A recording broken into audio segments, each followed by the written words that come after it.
Hello friends, myself Dr. Priyanka Singh from Prayagraj. Today I am going to discuss with you a very interesting topic about the program learning.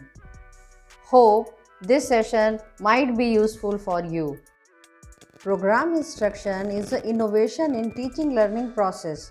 This is very new methodology to teaching learning. It is carefully specified, skillfully arranged, and effectively controlled.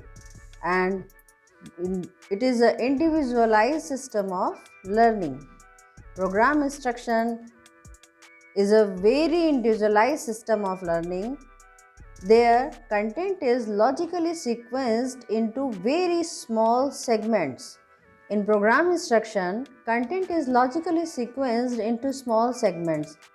The small segments are way easy to understand the content about any discipline.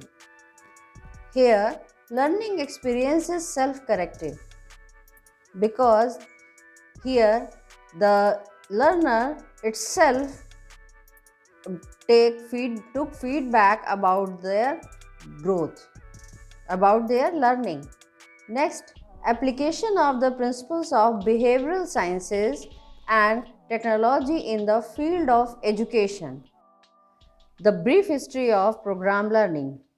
Several educators regard Socrates as one of the earliest programmers, that is, in subject of geometry. This was recorded by the Plato in the Dialogue Menu. E.L. Thorndike 1874 to 1949 was the time period. He was the first psychologist whose findings bear direct connection to programming. Program learning is related with the law of effect as explained by Thorndike. Program instruction got historical momentum only after the publication of an article, that is Science of Learning and the Art of Teaching, by renowned psychologist B.F. Skinner in 1954. Thus, the origin of this concept is in the beginning of 20th century. Sidney L. Pressey is credited with developing a teaching machine in the middle 1920s, practical machine which could teach as well as test. B.F. Skinner is the originator of linear programming.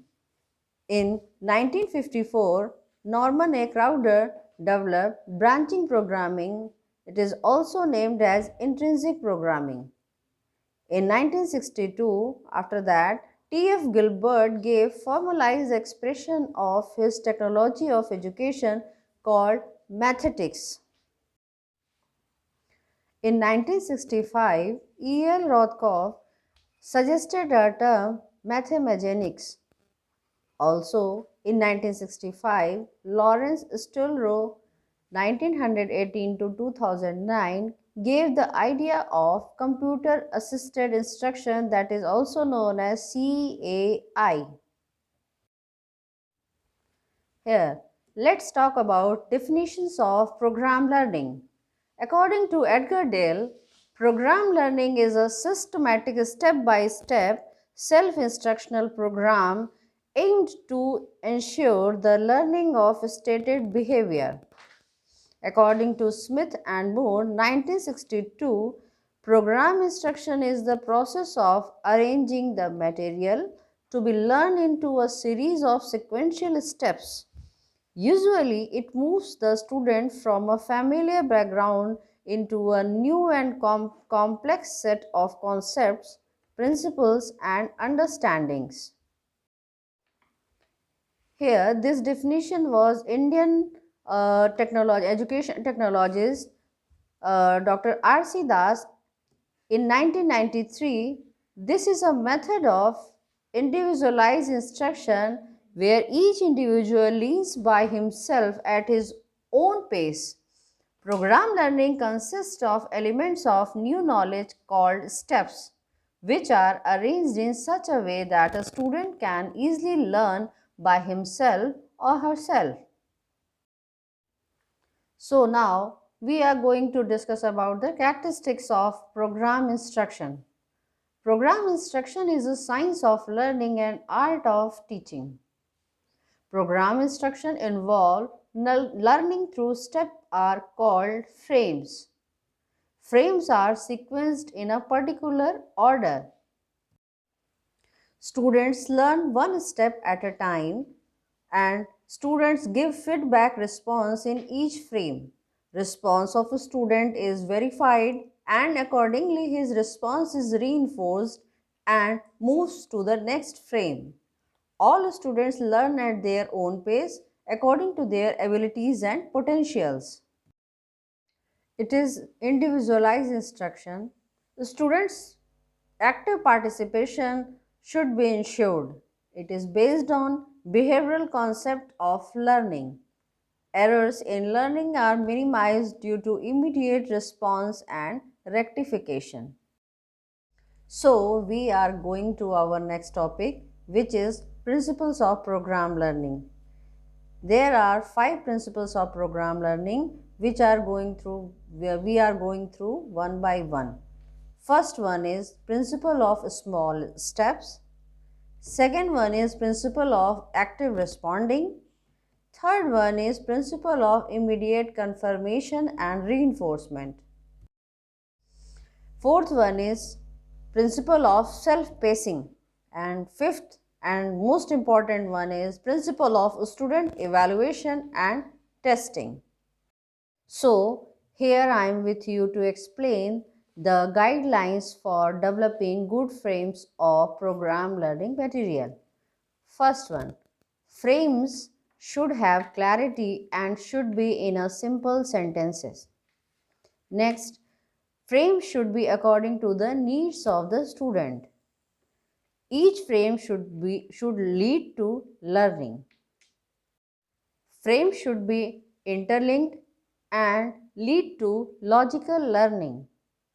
Next one is appropriate prompts or cues should be used so that students give a correct response. What are the steps to design a program for program learning material? The first one is the selection. Most important point is selection of topic, subject expertise, length of topic, divisibility into frames, and it should be arranged in logical sequence. After that, we should decide objectives of learning material. What are the expected behavioral outcomes of cognitive development according to Bloom's taxonomy? And third one is instructional sequence. Sequencing of content as per objectives. Next fourth one is criterion measures. Criterion measures planning, designing, tryout and validation. Fifth one is our target group, for whom we develop the program learning material. Program learning material according to our target group, and what are the knowledge of target group. It should be considered. Next is program frames development. What is the size of each frame? What will be the mode of response? How we give prompts and cues. And next, seventh one is tryout and corrections, frames testing, and after that, if necessary, to modify the frames. Eighth is evaluation and validation, evaluation of program learning material. For this, field testing and norm development criteria should be fulfilled. And next, ninth one is developing manual of learning material. What are the objectives, details of the program, testing and instruction for use.